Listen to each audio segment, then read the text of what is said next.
Welcome to the Sports Bros Podcast, featuring the almighty B Live, the money man Scottie D, and your host, the head of creative Eddie Cool. The Sports Bros Podcast, by the fan, for the fan, talking sports just the way you like it. And without any further ado, let's give it up for the Sports Bros. Man, when I say that break was much needed, I was able to get some rest. I was able to relax for all of 5 minutes, and then I was back on the grind all over again. Like, what's the purpose of rest? But anyways, you hear the voice. It's your boy, Eddie Cool, and welcome to another episode of the Sports Bros Podcast, which is your favorite sports podcast. We're happy to be back. We're sorry we were gone for so long, but hey, 7 days, we need a break because we got lives. We got stuff to do. We got things going on. But nevertheless, we are back. And we're happy that you chosen to listen to us once again. I go by Eddie Cool, a.k.a. the HOC, here at the Sports Bros Podcast. And, of course, y'all know good and damn well I cannot do this by myself. Not only do I have one, but I have two of the best co-hosts in the world. Introducing first, from Fayetteville, North Carolina, he is the almighty B Live. What's happening? What's going on in the world today? I have missed you, fellas. It's been a long 2 weeks, and surprisingly enough, I don't miss Scottie D's face, but I at least miss talking to y'all. Like I could say that much. And just taking a break during the dog days of summer, letting the Olympics start up, and all the things that go along with the Olympics. We have a little bit to talk about, trying to dig up stories and everything like that. You watch all the other 4-letter networks and 3-letter networks and all the things that they do, trying to scramble to find something to talk about, and it's terrible. But we take a couple weeks off, and it's been jam-packed with some Olympics and some baseball and some other things. Got football just around the corner. Oh, cannot wait. Go ahead and introduce the other guy. Bring him in. You know how you like to do things. Let him sing something and whatnot or whatever. All right. And the other guy, he is the pride of Washington, Pennsylvania. He probably just got finished cutting grass. Am I right? No, we have not had enough rain to grow grass in the last 6 weeks. Oh, which means if you go outside and fart, you'll spark a fire, right? Gotcha. Yeah. So wait. Before you introduce, wait a minute. Y'all still ain't getting rain up there? It rained today for about 3 minutes, and we had one rainy day early last week, and other than that, we've had almost no rain all summer. We have here in Fayetteville, we've had nonstop. It's rained the past 12 days, every day.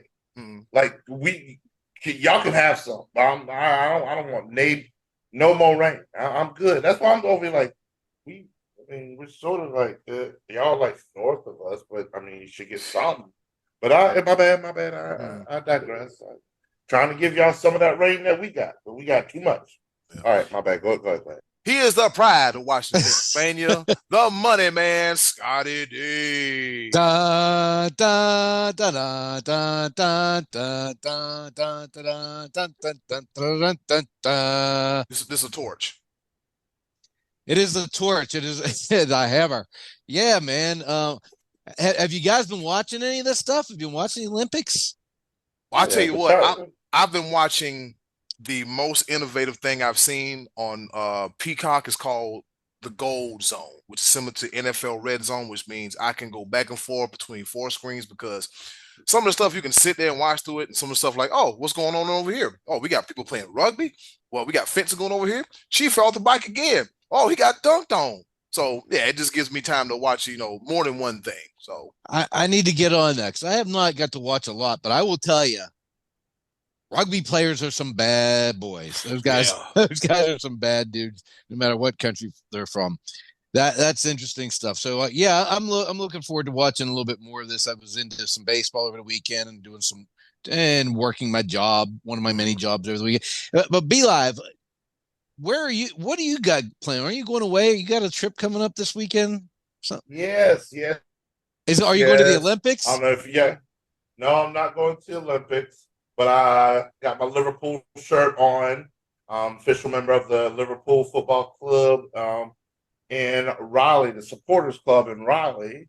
But I am headed to Columbia, South Carolina, Columbia. I'm headed to Williams Bryce. There go that disrespectful dirty mouth again. Go ahead. Williams Bryce, the upside down dead cockroach stadium for Liverpool versus Manchester United. They're doing a USA tour. Is it a friendly? They call this a friendly?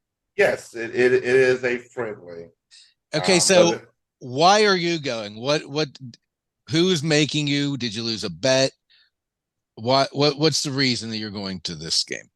Because I'm a Liverpool fan. There's no losing a bet. No, you're not. You're not a Liverpool fan.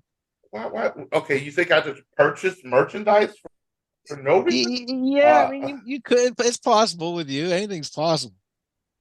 Anything's possible. So wait a minute. You're at a Liverpool. How would you just pick a random European team that scores one goal a game? So that's the one I like the best. Is it the colors? Let's not do that. First of all, they score more than one goal a game. It is the most popular sport in the world. We've had this conversation 259 times. Well, not 259 times, because we don't talk about soccer every single episode. But you're not going to disrespect the sport. So why are you going? I'm going because of very good. Well, a girl? Are you going to impress a girl? No. Okay, I'm not. Ooh, oh boy. That's why I skipped Baylor. Why are you going? I'm going because I'm a Liverpool fan. Is in close proximity. I don't think I'll ever get the chance to see Liverpool play. I can't afford an overseas ticket to go to England. But it's a lot of money. But also, a very good friend to the show, our very own Sammy Smokes, Samson Moshe. He is a diehard Liverpool fan, and meeting him years ago and just seeing his passion and his drive for his team, I began watching it, and I picked up on it, and the more I watch, the more I enjoy it. So it's going to be Liverpool, Man U. This is also a rivalry match too. I want to say something like 50, 60 miles, or what would it be, like 80, 90 kilometers, as they would use the metric system over across the pond. Is your ticket free? Did you get a free ticket? No, I spent $200 for this ticket. Not. Oh yes, boy. I did. All right, all right, time to Amtrak this thing. We can have this conversation off air. All right. With that being said, who's your favorite Liverpool player? Who's your favorite? Mbappe. No, I'm sorry. He does not. But man, Mo Salah, Gary McAllister. I was like, what's my boy name? There's quite a few players. Man, why you put me on the spot? Mine's John Lennon. That's my favorite Liverpool player. And with that being said, let's go ahead and hop right into it. The top of the order. You guys, Beatles. All right, let's get this thing started. Here it is, the top of the order. All right, while B-Live and Scottie D have a conversation about the world sport, football or soccer, over here in the stateside, training camps have begun. We've had several injuries, and I think Thursday will be the first Thursday that we have football for this upcoming season with the Hall of Fame game. With that being said, fellas, we're going into a whole new season. A whole lot's going on during the off season. As you know, training camp is underway. The teams prepare for the upcoming season. And with that being said, I have a question. What are the biggest story or stories going into the season?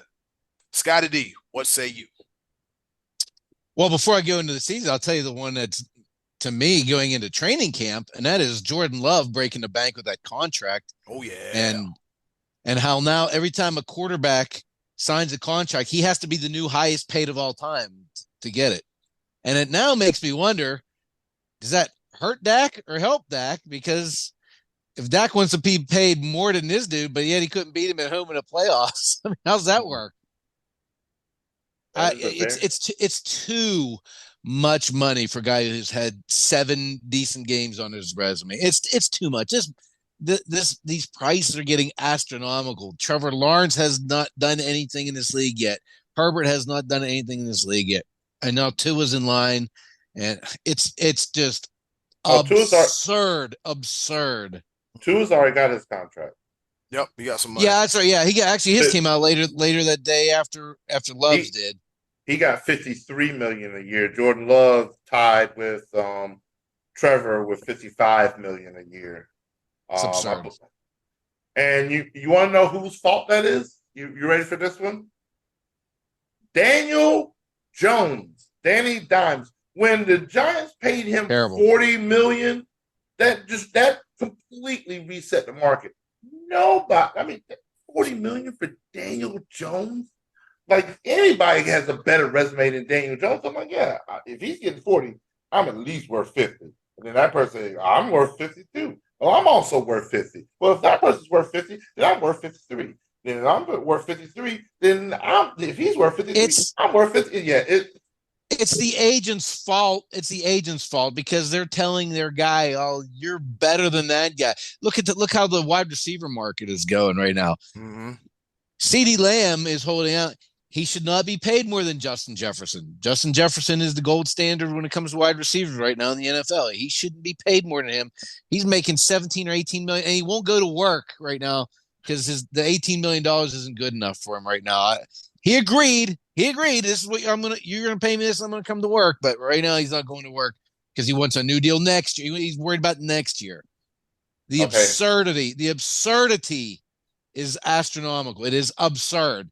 Go ahead and defend it, be like, I know you're gonna tell me about the market value. It's absurd. I'm not gonna talk about the market. I'm not gonna talk about the market per se. Not the way you think I've done in the past. Mm-hmm. I'm gonna try another analogy that might hit home for you, Scottie D. You're at work, like let's say that you're doing your cafeteria thing at the school, whatnot.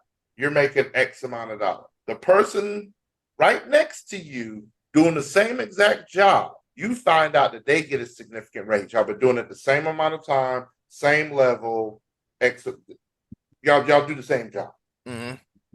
You find out that person. No. How about this?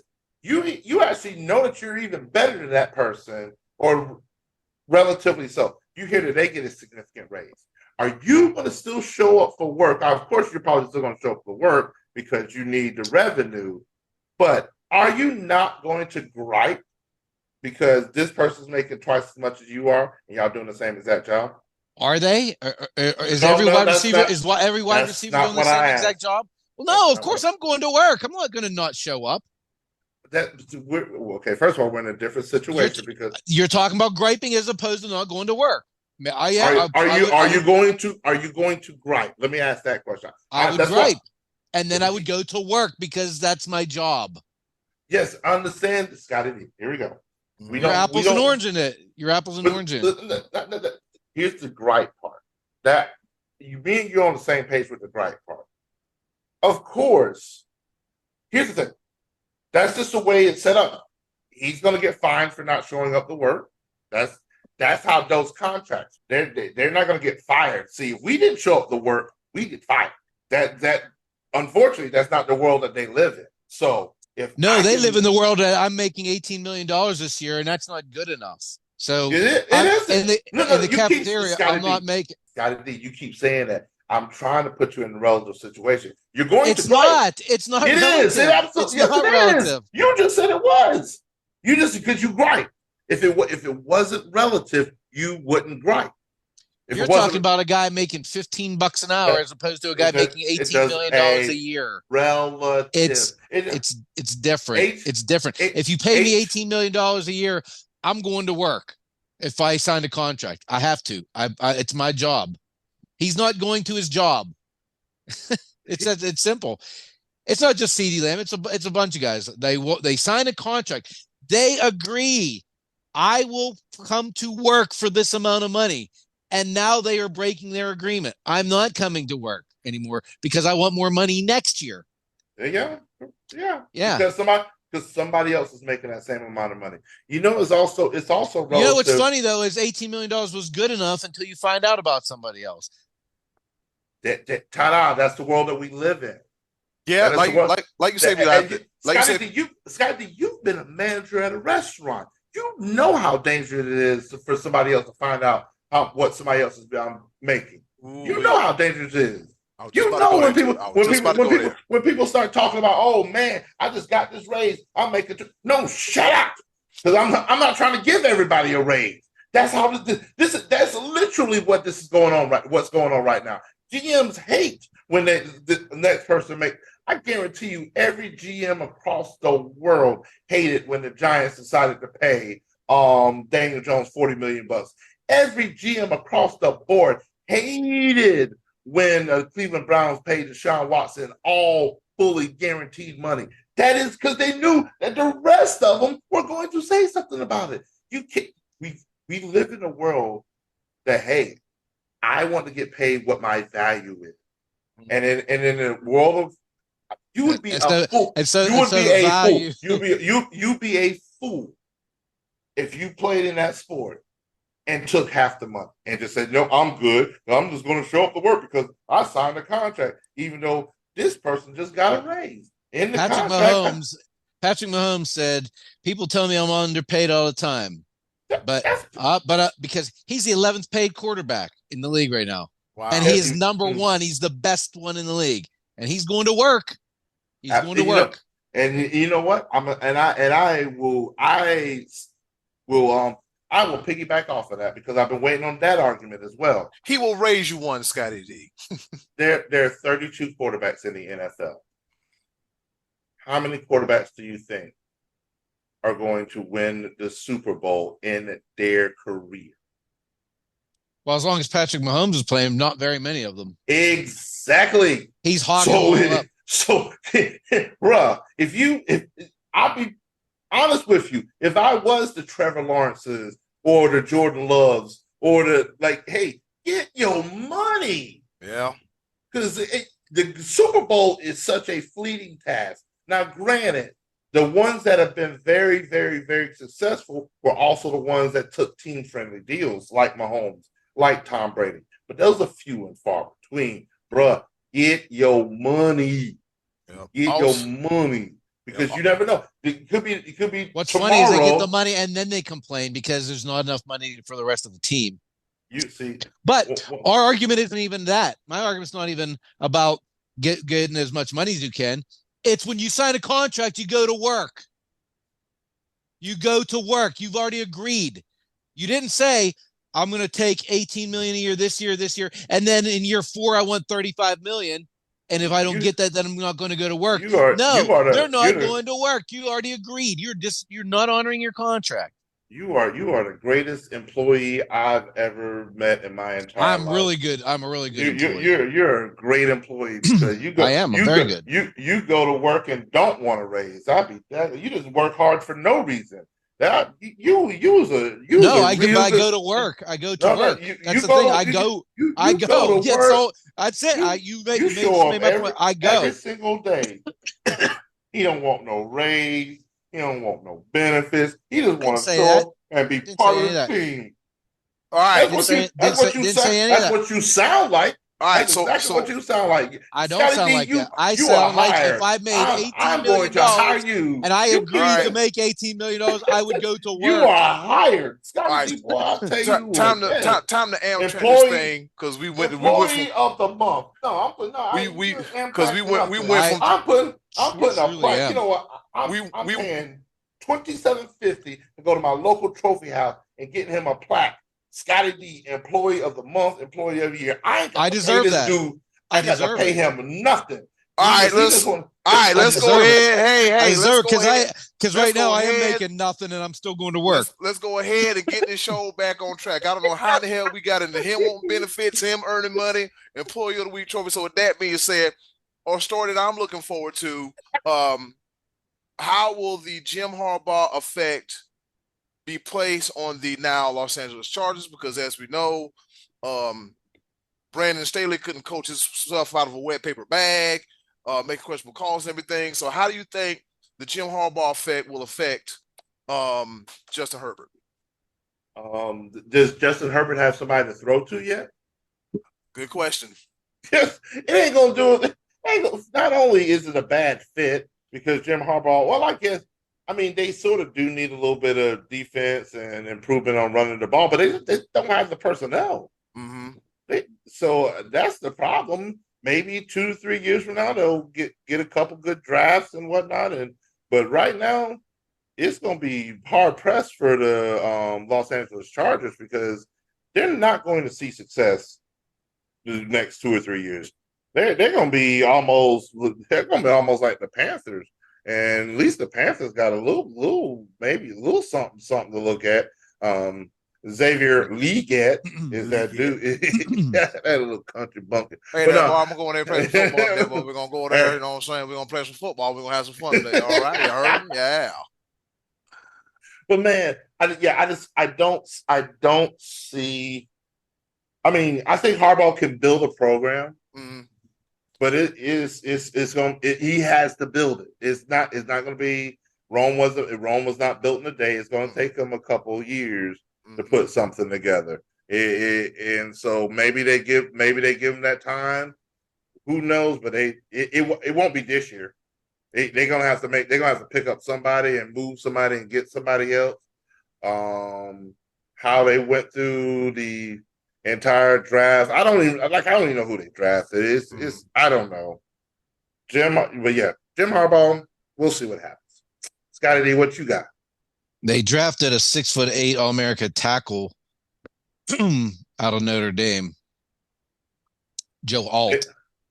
So, that's that is right. So he's going to have his big guy to watch his blind side already coming out of the gate, and Harbaugh's a good fit for anybody. This dude can coach. He can coach the paint off the walls, man. So, good God. Yeah, I don't know that they're going to win the Super Bowl this year, but I would expect already to see a little bit of improvement. He might have to strip some things down and build some things back up. But, dude, I'm a Harbaugh guy. I love it. I love having Harbaugh coach Justin Herbert up. I look at it this way: Coach Harbaugh can coach the paint off the walls, but does he have the paint put back on the wall? You got to have supplies, baby. You got to have a crew. Got to have the things. Yeah, I'm gonna sneak in mine real quick. How good will the Houston Texans be this year? Yes. Mm-hmm. Stephon Diggs pointing up. Stephon Diggs, Joe Mixon, on top of what they already did and built last year. Can they win it all? I'm not hard pressed to say that AFC Championship at least. I mean, I wouldn't rule that out.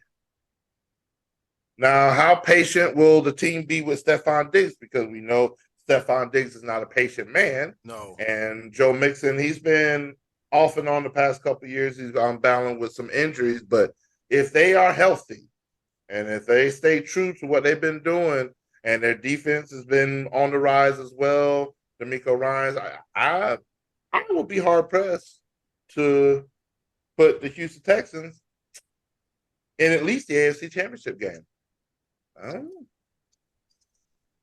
Yeah, I mean that's true, man. You just have to see. I mean, D'Amico Ryans is doing a wonderful job, and the Texans, they're gonna be a problem. I just want to see if CJ Stroud can avoid the sophomore slump, if you will. Right.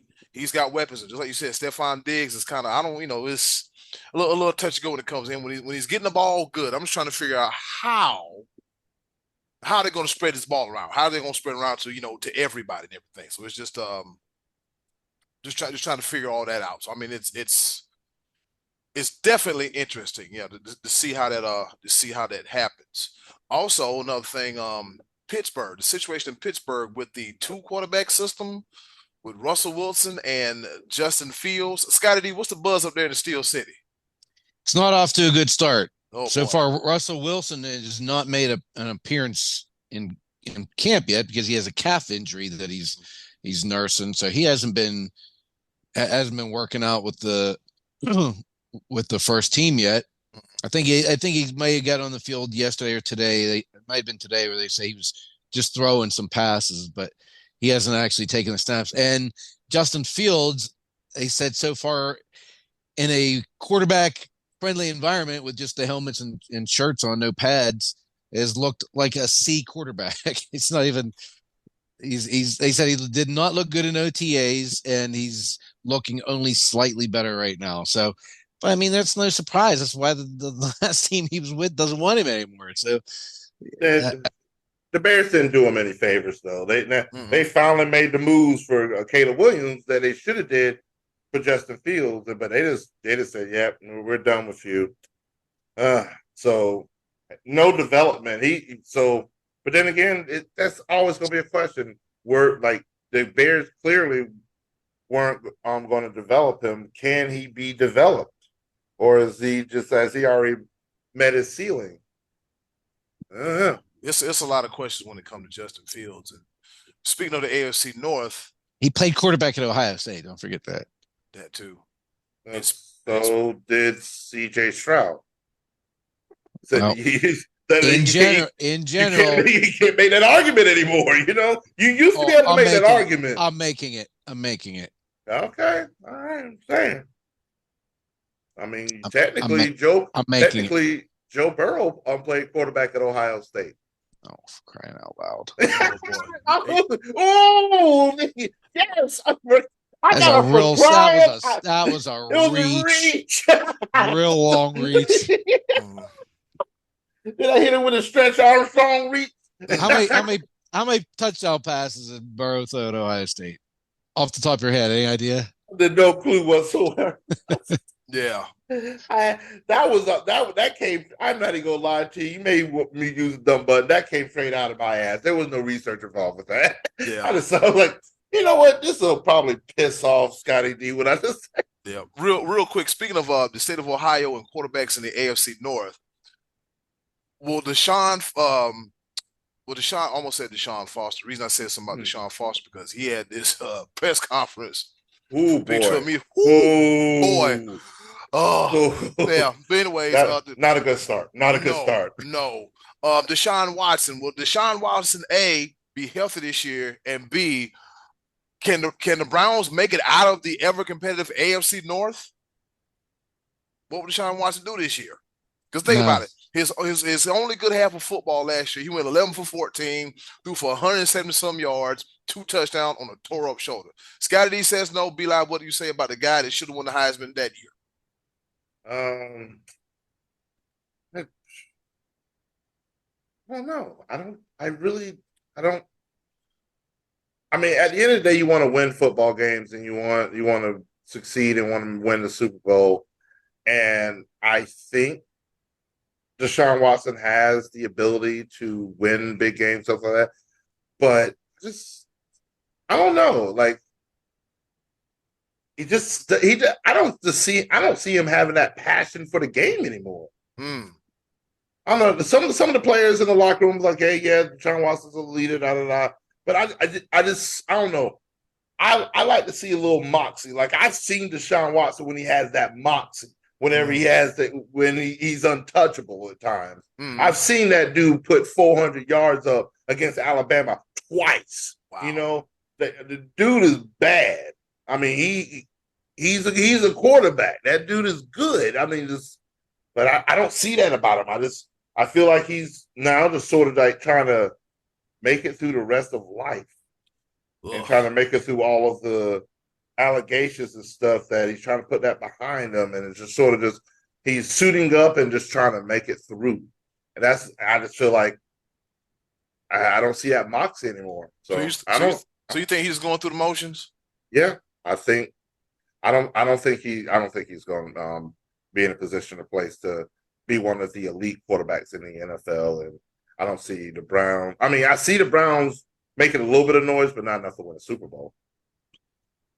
Yeah, I mean, they'll be competitive. That division is tough. I think that division will.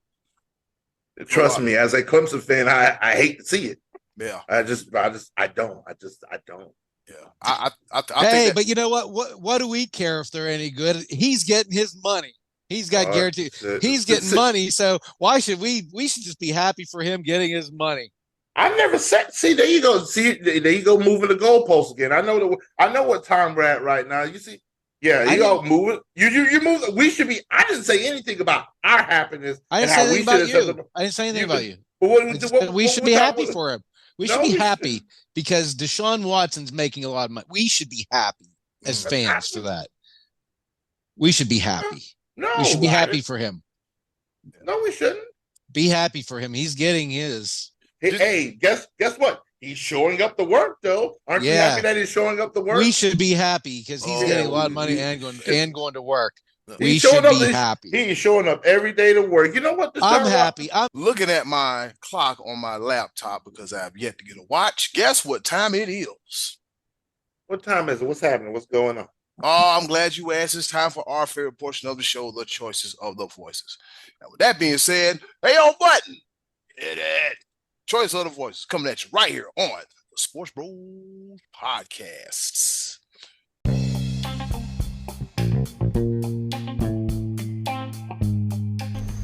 And now, our favorite part of the show, the choices of the voices.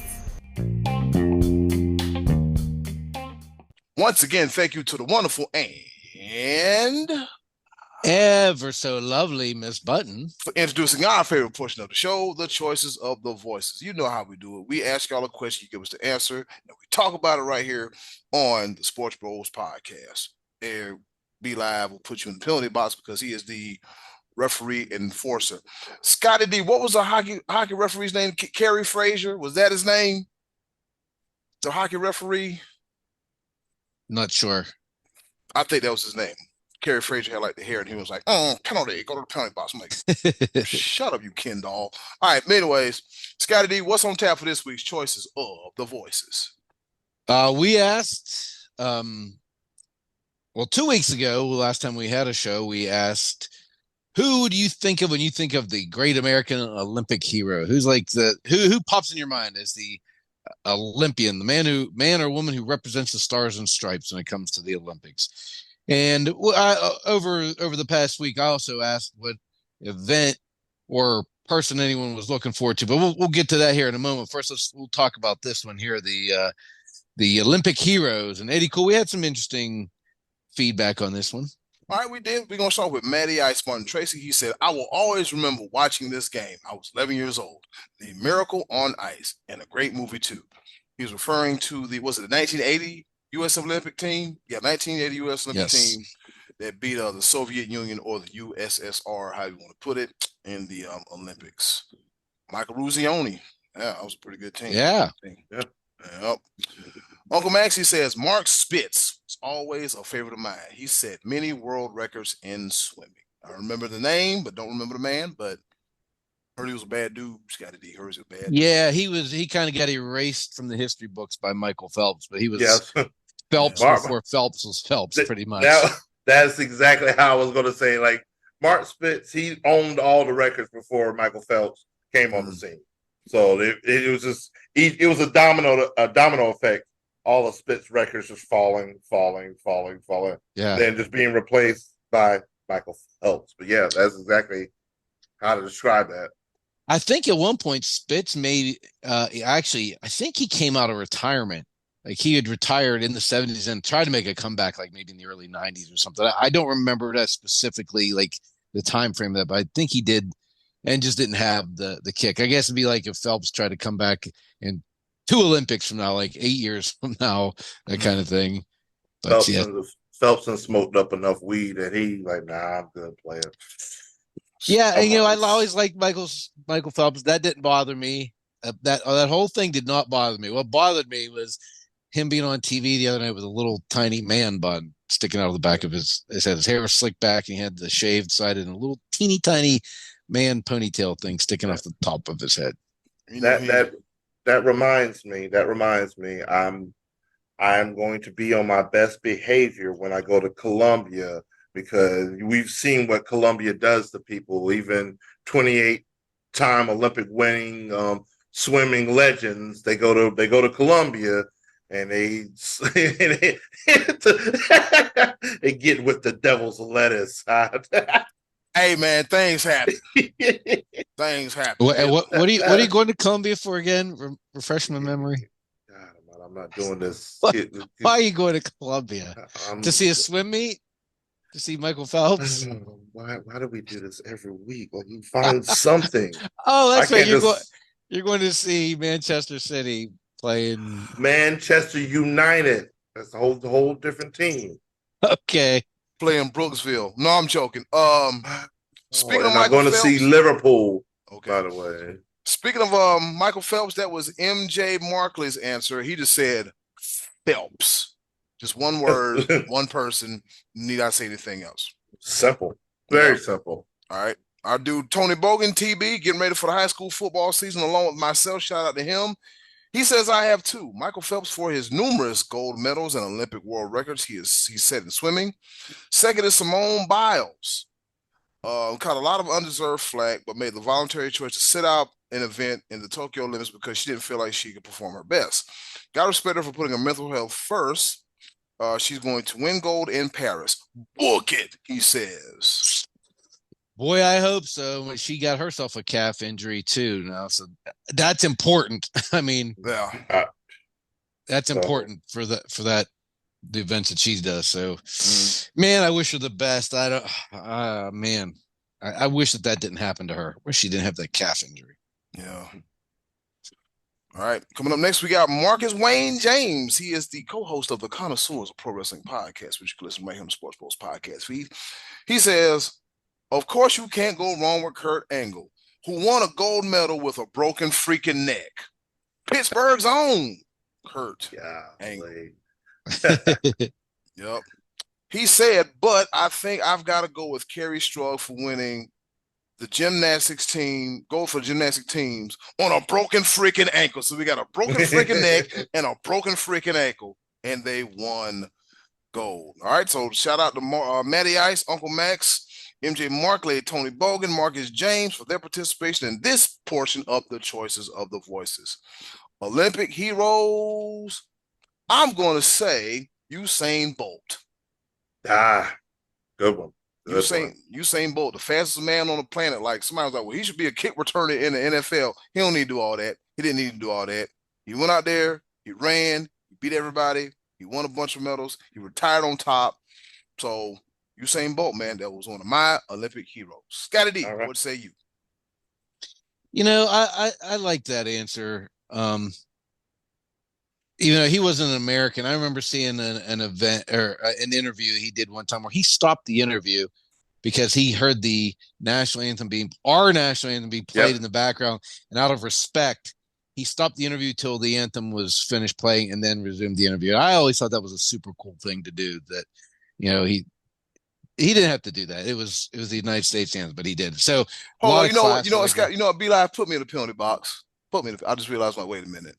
We said American hero. It's no. It's. No, he said. I don't think he said American. I think he just said Olympic. I didn't specify that on the show last time. I did. Okay. I may have typed it in when I typed it, but when I first said it, I did not say it that way. I don't believe on the show 2 weeks ago. Okay. So we're good. Right? And based on that, what I just told you about him, I'm giving you a pass. Okay. We'll allow it. Yeah. Okay. Yes. But speaking of when it comes to track and field, man, Carl Lewis was such an icon in the 80s when I was growing up.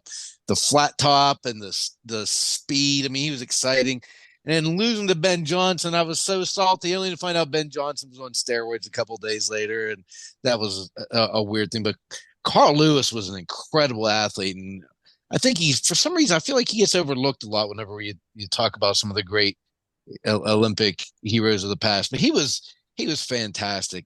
And when I was a kid, there was a certain guy that was on the box of Wheaties for winning a decathlon, and that was Bruce Jenner, one of the best athletes in the world. He was like an Olympic hero for many years. I think he may have changed his name. I haven't kept up with him lately. Be Live, who you got? Amongst other things, I think somebody actually answered that too, but that all they did was put Bruce Jenner's picture. I was like, it is somewhere. They'll be all right. But my Olympic hero, and I'm taking this back to my childhood because at the time I did not really know what all was going on. It was just a devastating sickness. We, as a society and culture, we just didn't know much about it anyway. Now, fast forward 30 some years later, we realized what was really going on, and it is what it is. But man, when I was growing up, the 1992 Dream Team, and at the time, yeah, and I still am. I'm gonna say what it is. Magic Johnson. Yeah. I thought it was such a big story for him coming back, dealing with his sickness, dealing with him, everything that he was dealing with, career cut short, and was able to still suit up for the USA basketball and be a part of the greatest team that's ever been assembled. I don't care what anybody has to say about today's team and all the talent and everything like that. If it wasn't for the 1992 Dream Team, all of this that you're enjoying right now wouldn't be a thing. The game would not have grown internationally, which brought in more international money, TV, which grew the sport internationally, which is why now the talent is dispersed as much as it is now, and the competition is better. That all came from the 1992 Dream Team, which had Magic Johnson on it. Magic Johnson was like, he was an Olympic hero to me. He was, he suited up, battled through adversity, et cetera, et cetera. Now, like I said, fast forward, and I'm grown, and I know how and why he was battling through adversity, because he out here in these streets, being Showtime.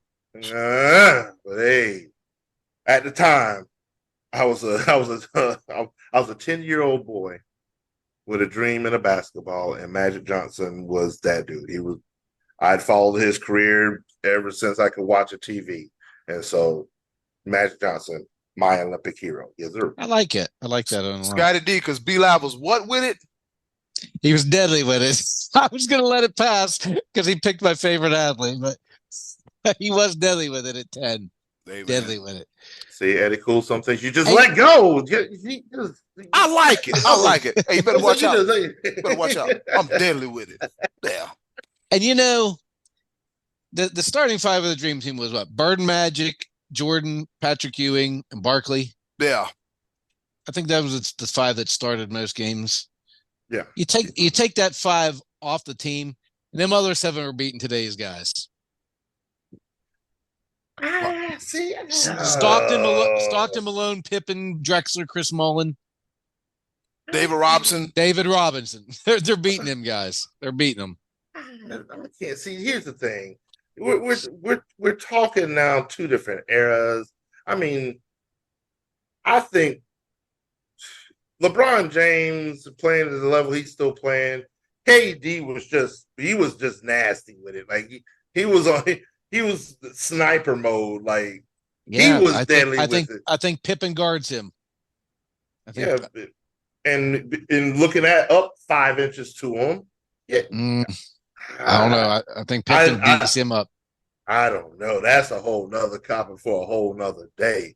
Heck, we could put that on the top of the order next week if you really want to talk about it. I mean, we might have to dedicate a whole episode to that. Just man, guess what, ladies and gentlemen? That isn't it for the Choice of the Voices. Time for a bonus edition of the Choices of the Voices. And Scottie D, what was the question for the bonus Choices of the Voices? Well, earlier in the week, as we were awaiting the beginning of the Olympics, I just wanted to put it out there, see what you all were interested in watching. Is there an event in these Summer Olympics everyone's looking forward to, or a particular team, such as a basketball team, or a player, or Olympian athlete, I should say? Just in general, who or what have we been looking forward to anticipating the Olympics? And we did have a couple answers out there for us. All right, I got you. And Matty Ice, he says, I'm looking forward to watching the B-boys battle it out, break dancing. I have yet to see that. Like, what are we doing? Like, that's not on the Gold Rush channel or the Gold. No, it's not until the last Friday. Yeah, last Friday. August 9th and August 10th, I believe, or 8th and 9th. I know it's further down the line, but yes, okay, it's on the calendar. Oh, guess what? I just spilled my answer. Yes, I've already looked it up because I was looking forward to it. Yeah. That's cool. We'll wrap around. And then Matty Ice went to business for himself again. He said, seriously, you should talk about the new events this year, like rock climbing, breakdancing, and surfing. Yeah, well, the surfing that's not even in France. They're having it somewhere else. I guess there's no waves in Paris currently, unless you're on the Seine River. So that I forget where are they in Australia doing that? Australia, I forget. Fiji, somewhere over there Yeah, somewhere. I saw some of that, but I haven't seen much of that. Yeah, I'm with you guys. The breakdance thing's intriguing to me because why not take a popular fad from 40 years ago and say, hey, let's do that in the Olympics right now? Like, why is that now? Why did like the most popular dance craze ever, which peaked in 1984, why did that become a 2024 event? Yeah. And who's the judges? Is it going to be Turbo and Special K? Like, who's in charge of breakdancing? Breaking from the movie Breaking. Yeah. All right. Martin Trace gave another answer. He said, my favorite thing to do since 1990 while watching the Olympics is to turn off the sound and play songs you would imagine it would go well with the event. My own MTV videos. And if you ever listen to all the commentary, it is usually painful. This year, I'll be watching the surfing competition this way. So he don't want to hear nothing but the announcer got to say. But yeah, you can watch the surfing competition. Mike Davis, he says, Bryce Wetstween. How do you say that name? Bryce. That sounds like exactly how it's spelled. Wetstween. All right. Bryce Wetstween, USA women's skateboard team. Bryce also rides for Stereo Skateboards and now as a pro is truly an unbelievable skater. All right. So skateboarding.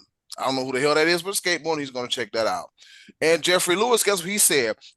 Break dancing. All right. So shout out to Matty Ice with 1,001 answers, Mike Davis and Jeffrey Lewis participating in the bonus round of the choices of the voices.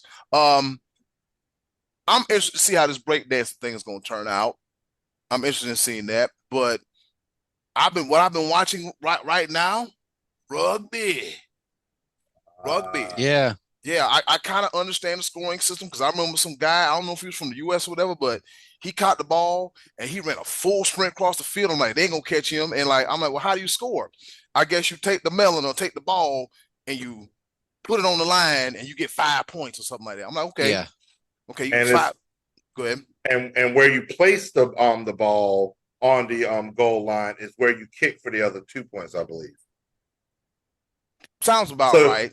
That's what I'm saying. If you ever notice on rugby players, if they're on a breakaway, they'll run towards the center of the field to touch the ball down because it makes for an easier try after the touchdown or whatever it's called in rugby. I should know this stuff by now. It's 2024. I'm going to study more on rugby because it is actually a really cool sport to watch. Yeah. So, it's no soccer, but it's very cool to watch. Here we go. Like, I mean, I wouldn't drive to Columbia to see it like I would soccer, but it's cool sport. Yeah. But before we were recording, I was watching women's rugby, and I was like, this is intriguing. Like, this one girl, she just steamrolled over the other girl. I was like, damn, she got knocked the bleep out. They are marketing the hell out of her. She is on like every video known to man, just trucking people, just mean mugging. One hand just mushing little girls. I'm like, well, dang. I don't think this is fair. Hey, she's wearing the U.S. colors. I'm okay with it. Yeah. Yes, sir. Old truck stick Jones. Go ahead, be live. With me, I'm going to check out break dancing or what they call it breaking when it happens because I'm curious to see what the format is and what like I'm to see what the newest dance craze is going to be because guess what? I guarantee there's going to be some TikTok videos and that's just a given.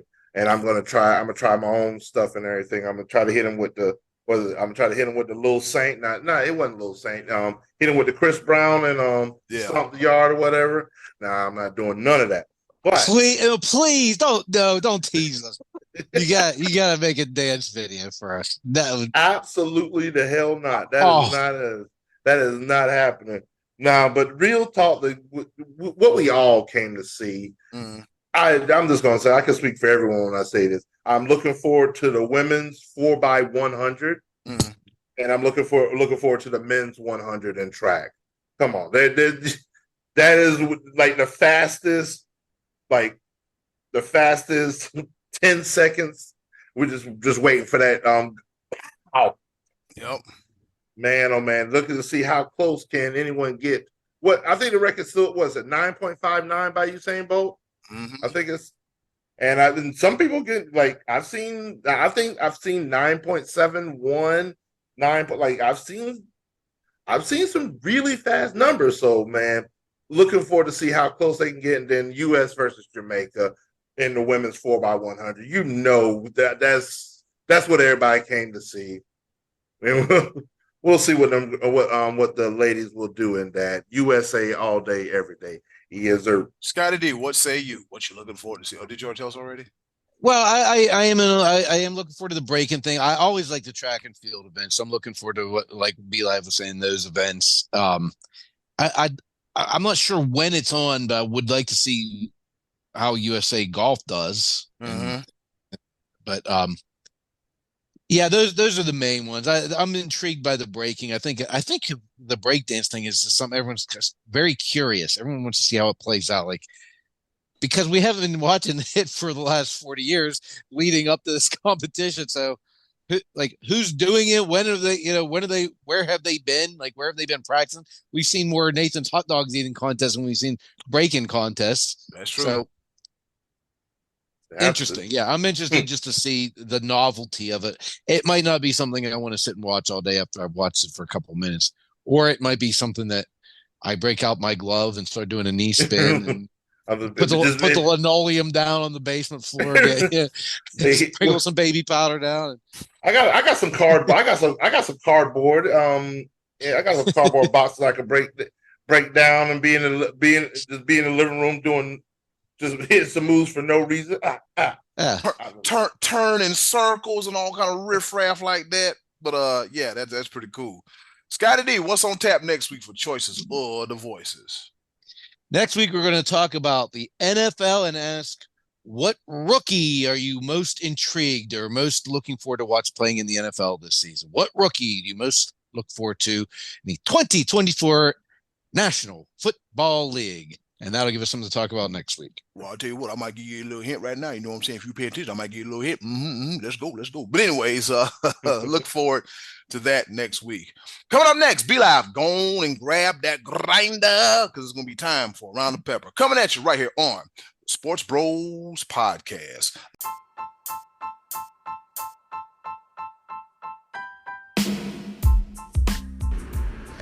Okay, boys, let's bring it home with a round of pepper. All right, y'all, you heard the woman. It's time for us to go home and get what I call the hell up out of here. But before we go, we got to do a round of pepper. You know how we do it. 3 topics, rapid fire style, kind of, sort of, not really. Here to engage, enlighten, educate, and entertain.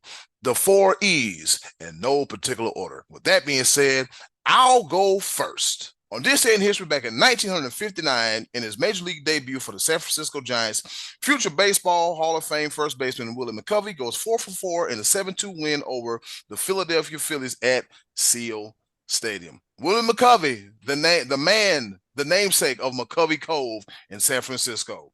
Over to you, Scottie D. All right, Olympic broadcaster Bob Ballard got taken off of the air from the Eurosports coverage of the Olympic Games for a remark he made about the Australian women's swimming team. Here was that controversial remark after they won the 4x100 meter freestyle on Saturday, and they were taking pictures and kind of hanging around. He said, well, the women are just finishing up. You know what women are like, hanging around, doing their makeup. And that was it. So let that be a lesson to you aspiring broadcasters. Don't try to be funny, because the world doesn't have a sense of humor any longer. Be live. Over to you. Damn, it ain't that damn bad. But go ahead, be live. Got to be more careful. My first pepper point. It alludes to some of the pressure that comes with being drafted in the NBA and how most of your like second round and late second round draft picks don't pan out to be much. But I did a little research that the NBA draft used to be way more than 2 rounds. At one point in time, there was 10 rounds in the NBA draft. And the players, the executives, et cetera, were like, we got to make some type of stance. Be like, hey, there's no reason to have 10 rounds in the NBA draft. And one notable draft pick in the 1977 NBA draft, the Los Angeles Lakers took in the 7th round, or they tried to at least. In the 7th round, they tried to draft Scooby Doo. Yes, the animated character. Yes, the dog, and yep. And NBA said no. The NBA said no, you can't do that. And also, they tried to draft a wooden chair that I think it was the chair was owned by Jerry West's wife or something like that. The New Orleans Jazz at the time tried to actually drafted a pregnant female by the name of Lucia Harris. I believe she was a basketball player, but yeah, there was way too many rounds back in the day when it comes to draft picks. So I guess we could be a little bit easier on Bronny James being drafted 55th because he may not pan out that well. Eddie Cool, the ball. The hijinks continue with the Lakers drafts. When y'all get a chance, I want y'all to do what the mess you said about Scooby-Doo, a chair, and a pregnant lady. I want you guys to Google Iron Man Heavy Metalweight Championship. You'll thank me later. All right, with that being said, let's go to my next pepper point. All right, second pepper point. I'm pretty sure you fellas saw it this weekend. Getting traded during the middle of a baseball game. We've seen it more likely than often. And with that being said, Chris Morrell is no longer a member of the Chicago Cubs, all right, according to Chicago 5. He got traded during the game on Sunday. The Cubs traded Morrell to Tampa Bay in exchange for all-star third baseman Isaac Padres, according to ESPN's Jeff Passan. The 25-year-old Morrell set career records with career highs of 26 home runs and 70 RBIs and a 247 batting average last year, but has struggled this season. You got to think, okay, well, I'm here to play this game. I'm going to second base. Safe. Next thing you know, your manager pulls you out. Hey, Chris, I want to thank you for your time. You are now a member of the Tampa Bay Rays. Oh, damn. Just imagine like, oh, damn. Well, hell of a way to go out, right? Over to you, Scottie D. Nate Diaz, my boy, former MMA fighter, is suing promoter Solomon Engel after not receiving $9 million of a $10 million purse that he was promised. Just a couple Saturdays ago, Nate Diaz boxed Jorge Masvidal. Now, you might remember about a few years ago, these two fought for the, what they called the bad BMF title? The BMF title, yeah, in Madison Square Garden. So it was logical, I guess, for this promoter, Solomon Engel, to think, I'm going to get these guys back together in a boxing ring and really tear it up. So he promised Diaz $10 million. He don't have it. The pay-per-view did lousy. Nobody cared. Nobody bought. MMA guys, stop boxing. We don't care anymore. It's over. Be live. Yeah. The jig is up. The jig is up. Jake Paul, box somebody your own age, please. Just and box a boxer, please. Well, he boxed the MMA fighter. Then Conor McGregor said, "You're fired." He fired a guy on X. It's just it's oh man. My second pepper point. Well, we knew it was coming in some shape, form, size, whatnot, because everybody didn't haul tail to the NFL, but it looks like that Michigan and the NCAA is ready to they're prepared to issue Michigan with a notice of allegations as soon as this week, according to a report by the Wolverine.com, and this notice of allegations is related to the sign stealing scandal with former Michigan staffer Connor Stallions. Yep, the rubber's about to meet the road. And the NCAA is looking to impose a year or 2 year postseason ban for University of Michigan. Michigan looks like they're going to fight any type of bans. They'll pay fines or whatever, but they don't want any bans on the teams coming in because they ain't had nothing to do with what happened last year. But it does not look like they're going to try to strip them of the title from last year. So whatever's whatever. Yep. It is what it is. Eddie Cool. The ball. All right. And of course, football never ends from the NFL to the UFL. And then we also have the Women's Football Alliance. All right. So with that being said, let's give a shout out to the D2 national champions, Nebraska Pride. Right. And then the pro national champions, the St. Louis Slam, and the D3 national champions, Cincinnati Cougars. Yeah, hey, man, I saw a few videos of these girls playing some real hard football. So, yeah, if you get a chance, check out some Women's Football Alliance tackle football. Over to you, Scottie D. Well, if you're listening to us Tuesday morning, then the trade deadline for Major League Baseball is right upon you. And we've already seen a couple interesting moves. Randy Arozarena going to Seattle. Mm-hmm. We saw the New York Yankees acquired Jazz Chisholm from the Miami Marlins. Rich get richer. Rich get richer in that one. And Tommy Pham, Oscar Gonzalez, Eric Feedy all going to St. Louis. And then the big one, the Pirates acquiring Nick York. Trading Quinn Priester to get Nick York. Mike Jones, who has yet to play in the major leagues. Nick York coming to a ballpark soon near you. Be live. Over to you. Oh man, how do I finish this off strong? Third and final pepper point, and I told the fellas that this could be possibly the greatest pepper point, third and final pepper point of all time. So I guess I got to deliver as well as I can, and short, sweet, to the point. Back in May, a particular Olympic sport, the coach, the team captain, Maggie Steffens, put out a call on Instagram because this team was struggling with funding. They've won Olympic gold 3 straight times and is going for an unprecedented 4th straight Olympic run. The sport is women's water polo.